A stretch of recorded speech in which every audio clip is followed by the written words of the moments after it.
Universal class. In this lesson, we're going to go over pivot tables and charts. Creating pivot tables. A pivot table sounds more difficult and confusing than it really is. Most people say they don't even like pivot tables or they don't understand them. In truth, they're not that difficult at all. Before you create a pivot table, you must create a data list with labeled columns, such as what we have right here. A pivot table is a data summarization tool used in Excel. You can use a pivot table to summarize data that you've added to a table. A table may be too large to allow you to analyze certain parts. A pivot table allows you to basically extract those parts while leaving them in the table to come up with figures or different views of the data. Remember, tables were called lists in previous versions of Excel. The best way to learn about pivot tables is to see how to create one. Here we've created a table. As you can see, the column headers are the field names. We're going to add 2 more items here.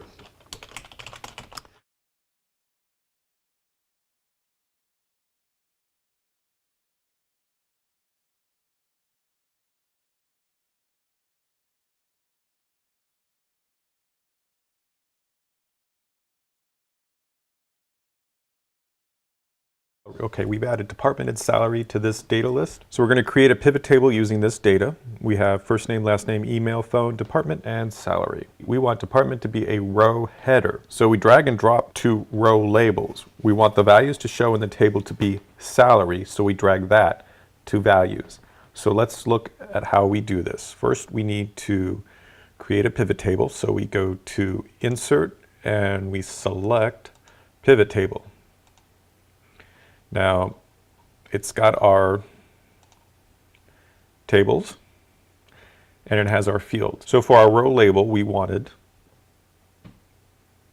the department to be the row label. And then we want, under values, we drag salary as part of the values that we want to show. Now, right now it's counting the values, but we could select a sum of the salaries. And if we look here, this is now summing up using the data in sheet 1. Our pivot table is now summing up by department all of the salaries in each department. Now it hasn't altered the data, it's just showing us a view of it. Now if we scroll over here, we can look at a bar graph here which says that management has the highest number of salaries, marketing has the second highest, development is the third highest, and accounting has the smallest salary budget. And that's really all there is to it. Let's go ahead and delete this worksheet.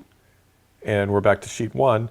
Again, you can do your pivot table based on any of this information. We could, again, go to Insert, go to Pivot Table, select this, it puts into a new worksheet. Now you could do something by phones. You could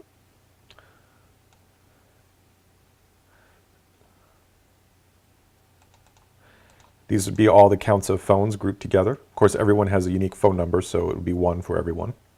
Let's go ahead and delete this. We could sort by names, anyone who has the same name. See how many people have the same name. So we go to Pivot Table, select this, and be like, okay, we're going to do it by last name. And the values of last name will be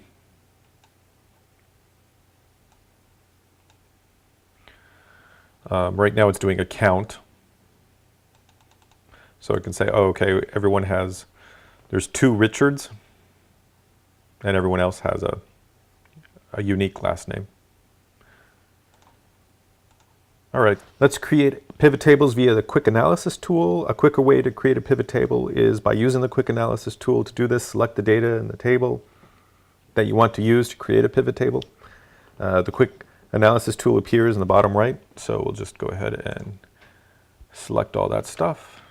And you see this, we get this quick analysis tool, and we can go to tables, and then we can just do pivot table, and immediately defaulted to doing salaries and sums. This is very useful. Again, you can change what would be the row labels, and you could change the values that you want to search for by dragging them here and that sort of thing.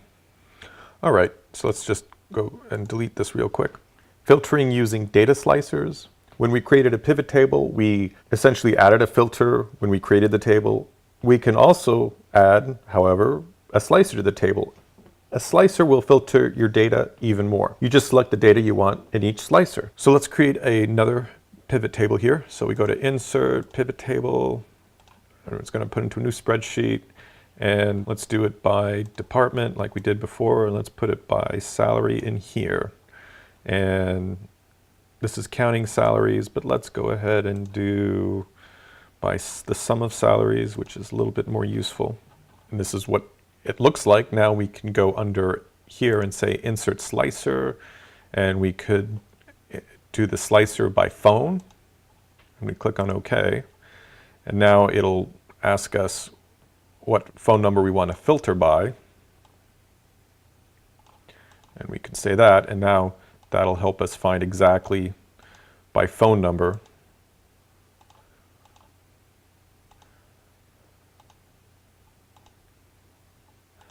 each person's salary and in what department they are in.